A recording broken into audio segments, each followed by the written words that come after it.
Morning, beta. I hope you all are fine and doing your study in a continuous form. So, today we are going to start a new chapter of history, which is the making of global world. यानी global world का बनना. Global world क्या होता है बेटा? Global means जैसे देखिए, ऐसा नहीं है कि इंडिया जो है वो इंडिया ही है आज के दिन, अमेरिका अमेरिका ही है. हम सभी जितने भी कंट्रीज़ हैं वर्ल्ड के अंदर, सभी एक दूसरे से आज के दिन कनेक्ट हैं. यानी पहले के टाइम पे अगर कोई बात कहीं जाने के भी सोचता था तो काफ़ी टाइम लगता था, लेकिन आज के दिन कुछ सेकंड्स के अंदर ही, ठीक है, कुछ सेकंड्स के अंदर ही हम कहीं पर भी बात कर सकते हैं. मीन्स एक कनेक्शन हुआ है पूरे वर्ल्ड के बीच में, वर्ल्ड के सभी कंट्रीज़ के बीच में. तो जिसको हम ग्लोबल बोलेंगे. मतलब क्या होता है ग्लोबल कि जैसे पूरे संसार का, पूरे विश्व का एक बन जाना. ठीक है, तो ये प्रोसेस हुआ कैसे, किस तरीके से ऐसा हुआ? देखो, ऐसा नहीं है कि ग्लोबलाइजेशन जो है वो एकदम से हो जाता है. ग्लोबलाइजेशन हर फील्ड से हुआ है. ठीक है, चाहे आप अपनी इकनॉमी से लगाइए या आप आर्मी से लगाइए. मतलब जिस भी चीज़ में डेवलपमेंट होता गया, इंटरकनेक्शन जो है वो बढ़ता गया, तो इट मीन्स सभी चीज़ें रिलेटेड होती गई. तो आज हम जो है सिर्फ इसका एक बेसिक इंट्रोडक्शन करेंगे. तो लेट्स स्टार्ट बेटा. कि सबसे पहले जब हम ग्लोबलाइजेशन के बारे में बात करते हैं तो चैप्टर के अंदर हम इसके इकोनॉमिक सिस्टम से रिलेटेड बात करेंगे. ठीक है, तो we often refer to an economic system that has emerge since the last 50 years और सो. यानी कि अगर हम ग्लोबलाइजेशन की बात करते हैं तो ये वो इकोनॉमिक सिस्टम है, यानी वो आर्थिक प्रणाली है जो 50 साल से इमर्ज हुई है.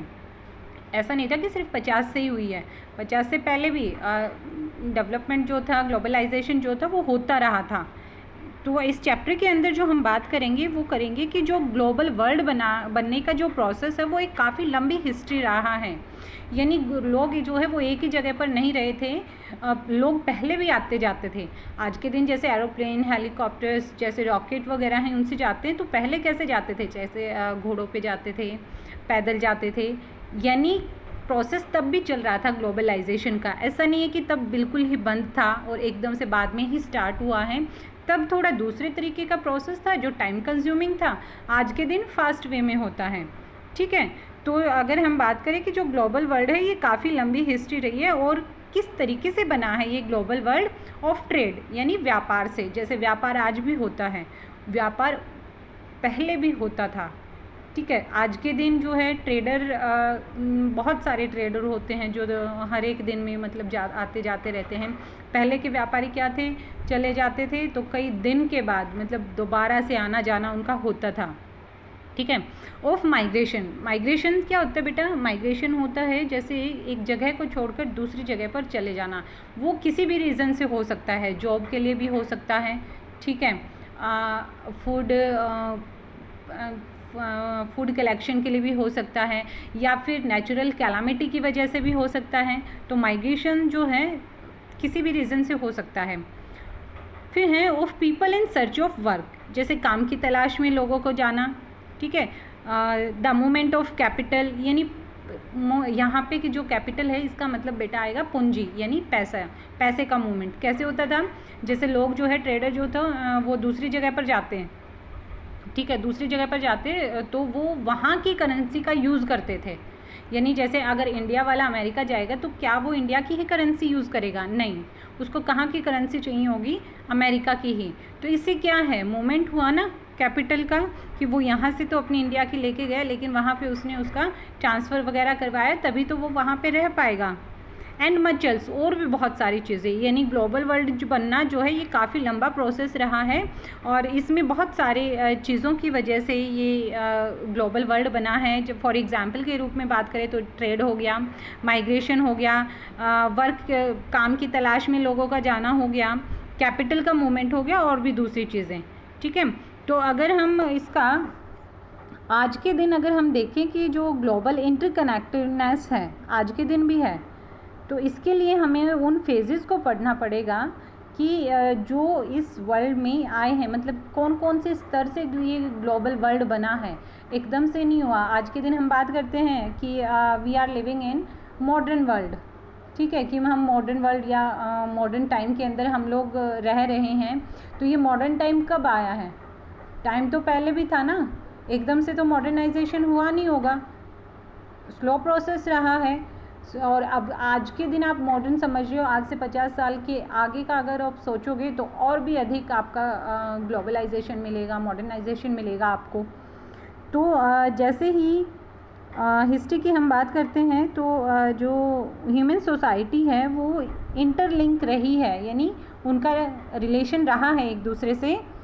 एंशिएंट टाइम की हम बात करें तो ट्रैवलर्स हो गए, ट्रेडर्स हो गए, प्रीस्ट हो गए, पिलग्रिमेज हो गए, वो जो है नॉलेज के लिए, अपॉर्चुनिटी के लिए, स्पिरिचुअल फुलफिलमेंट के लिए और एस्केप परसिक्यूशन के लिए दूसरी जगह पर आते जाते रहते। देखो बेटा इसको कि जैसे प्राचीन टाइम में क्या हुआ था, ट्रैवलर्स कौन होता है? यात्री। ट्रैवलर्स किस लिए जाते हैं? जैसे आप हिस्ट्री पढ़ते हो कि वास्को डी गामा का नाम सुन रखा होगा। वास्को डी गामा 1498 में इंडिया में आया था, तो ही वॉज ए ट्रैवलर, ठीक है। चाहे वो किसी भी चीज़ से, किसी भी रीज़न से आया हो, किसी भी काम से आया हो, तो हम बोल सकते हैं कि वो जो है ट्रैवलर था। तो ऐसे ही वास्को डी गामा की तरह और भी बहुत सारे ट्रैवलर रहे हैं। ट्रेडर्स, व्यापारी, वो व्यापार के लिए ट्रैवल करते थे। प्रीस्ट मतलब पुजारी, यानी कि किसी जैसे कोई भी मंदिर होगा, बड़ा मंदिर अगर आप लगा लो, तो क्या वो वहीं का रहने वाला प्रीस्ट वहाँ पे मिलेगा? नहीं, ठीक है। भगवान की खोज में भी दूसरी जगह पर चले जाते थे, कहीं पूजा करने के लिए कहीं चले जाते थे। पिलग्रिम्स होता है बेटा तीर्थ यात्रा। अगर आपकी बात की जाए तो जैसे मुस्लिम लोगों की अगर मैं बात करूँ तो मुस्लिम लोगों का जो पिलग्रिम है वो कहाँ पे है? मक्का एंड मदीना में, ठीक है। तो मतलब अपनी लाइफ में मुस्लिम लोगों को एक बार मक्का में जाना ही जाना होता है। तो वो क्या है? पिलग्रिम के लिए। जैसे अगर इंडिया की हम बात करें तो इंडिया को जो बौद्ध धर्म है, बौद्ध रिलीजन की शुरुआत इंडिया से मानी जाती है, और बौद्ध धर्म को मानने वाले इंडिया के अलावा दूसरे कंट्रीज़ में भी लोग हैं। तो वो दूसरे कंट्रीज़ जैसे मालदीव हो गया, चाइना हो गया, जापान हो गया, वहाँ पे भी बुद्धिस्ट लोग रहते हैं। तो वो लोग जो है अपने धर्म के लिए इंडिया में आते हैं, यानी वो बुद्धिस्ट लोग हैं ना, तो बुद्धिस्ट का ओरिजिन इंडिया से माना जाता है, तो वो इंडिया आते हैं, तो दैट इज़ पिलग्रिम। समझ में आया बेटा? तो इसके लिए जो था, ये लोग जब अपने साथ जब ये ट्रैवल करते हैं लंबी दूरी के लिए, तो ये केवल ट्रैवल ही नहीं करते बल्कि अपने साथ नॉलेज भी लेके जाते हैं। अब कोई बंदा कहीं बाहर का आके आपके घर में मान लीजिए रहने लग जाए, मतलब आपके रिलेशन से ही लगा लीजिए, कोई भी आपके घर में रहने लगता है, तो क्या वो सारी चीज़ें सिर्फ आपके जैसे ही बोलेगा? नहीं, कुछ ना कुछ तो डिफरेंस मिलेगा ना, कुछ ना कुछ अलग नॉलेज उसकी मिलेगी, कुछ ना कुछ अलग रिचुअल्स उसका मिलेगा। तो कहीं ना कहीं जब वो आपको बताएगा, आप अच्छी चीज़ों को आप भी अडॉप्ट करोगे तो फ़र्क पड़ेगा। तो कोई भी ट्रैवलर जो होता है वो अपने साथ नॉलेज यानी ज्ञान भी लेके जाता है, अपॉर्चुनिटी यानी अवसर भी लेके जाता है, एंड स्पिरिचुअल फुलफिलमेंट और आध्यात्मिक क्षतिपूर्ति, आध्यात्मिक पूर्ति भी होती है उसकी। और टू एस्केप परसिक्यूशन, और मतलब जो ये होता है कि गलत चीज़ों को वो छोड़ते भी हैं, से ये लग जाए कि नहीं ये गलत था, तो वो उनको भी छोड़ देते हैं, एस्केप कर देते हैं। तो दे कैरिड गुड्स। अब कोई व्यक्ति कहीं पे जा रहा है तो वो क्या खाली हाथ चला जाएगा? नहीं, वो अपने साथ गुड्स भी लेके जाएगा, यानी सामान भी लेके जाएगा, मनी भी लेके जाएगा, यानी पैसा लेके जाएगा। वैल्यूज़ होती हैं बेटा, जैसे मोरल वैल्यूज़ होती हैं, नैतिक शिक्षा, यानी जो उसके संस्कार हैं वो भी उनके उसके साथ रहेंगे। स्किल, जो चीज़ उसको आती है वो स्किल भी उसके साथ होती है, उसके आइडियाज़ भी उसके साथ होते हैं। इन्वेंशंस जो वो करता है, या फिर कोई भी इन्वेंशन जो माइंड तो साथ में रहता ही है, तो जिस भी चीज़ की वो खोज करता है। और इवन जर्म्स एंड डिजीज़, और यहाँ तक कि देखो ऐसा नहीं है कि कोई व्यक्ति कहीं जा रहा है तो सिर्फ वो अच्छी चीज़ें ही लेके जा रहा है, ठीक है, वो जर्म्स और डिजीज़ भी लेके जा रहा है। अगर कोई व्यक्ति बीमार है, कहीं जा रहा है, तो ज़रूरी थोड़ी ना भाई उसके अंदर इतनी अच्छाई, तो कुछ ना कुछ बुराई भी तो वो लेके जा रहे हैं। अब अगर फॉर एग्जांपल कि अब अगर लेटेस्ट की बात करें तो कोरोना है, ठीक है, मान लीजिए कोई डॉक्टर है, बहुत अच्छा है, तो और वो अपने घर पे आता है अपनी जॉब से, तो मतलब उसके अंदर बहुत सारी अच्छाई है, उसका एक अच्छा प्रोफेशन है, वो लोगों की सेवा कर रहा है, ठीक है, उसके पास पैसा भी है, उसके पास उसके कल्चर भी है, लेकिन साथ में अगर वो कोरोना पॉजिटिव है, मान के चलिए, सिर्फ फॉर एग्जांपल के लिए बता रही हूँ बेटा, तो जहाँ पे वो रहने आ गया तो उसकी फैमिली को 90 क्या 95% चांसेस हैं कि उसकी फैमिली को भी वो कोरोना होगा। तो यानी एक अच्छा व्यक्ति आया है तो उसके साथ उसकी अच्छाई के साथ साथ जर्म्स और डिजीज़ भी आई ना। तो यानी यही बात है बेटा कि एक कोई व्यक्ति है, कोई जो भी चीज़ें वो लेके जा रहा है उसके साथ साथ वो जर्म्स और डिजीज़ भी लेके जा रहा है, ठीक है। अगर हम बात करें कि 3000 BCE में तो एक्टिव कोस्टल ट्रेड जो है वो होता था, मतलब समुद्र के थ्रू व्यापार होता था। जैसे इंडस वैली सिविलाइजेशन है प्रेजेंट डे में west Asia. Indus valley civilisation आपने पढ़ा होगा ना, पहले पढ़ते आए हो, हिस्ट्री भी पढ़ी है, तो उसमें काफ़ी कोस्टल ट्रेड के थ्रू व्यापार होता था। ऐसा मत समझिए कि व्यापार आज के दिन हो रहा है, नहीं जी। देखो इंडस वैली सिविलाइजेशन का भी बहुत पुरानी सभ्यता है ये, तो उस टाइम पे भी सी के थ्रू व्यापार होता था।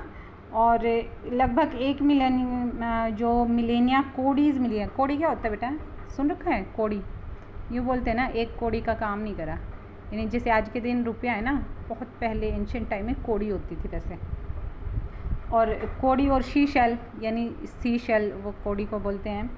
Use a form of currency, उनका यूज़ जो है ना वो करेंसी के फॉर्म में होता था तब। और फ्रॉम मालदीव से मिली हैं ये करेंसी, चाइना से मिली हैं, ईस्ट अफ्रीका से मिली है, मतलब एविडेंस के रूप में मिली हैं ये चीज़ें। तो हम बता सकते हैं कि उस टाइम पे इन सब चीज़ों के थ्रू ट्रेड होता था।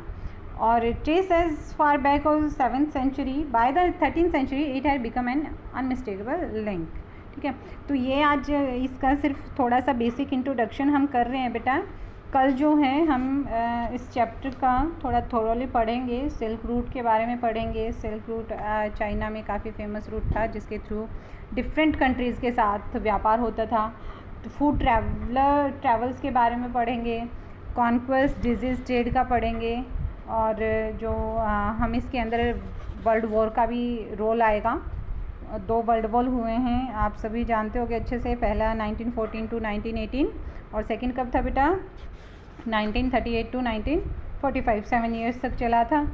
तो बाकी जो है वो हम कल करेंगे। तो बेटा प्लीज़ अपनी NCERT की बुक को साथ साथ अच्छे से पढ़ते रहिए।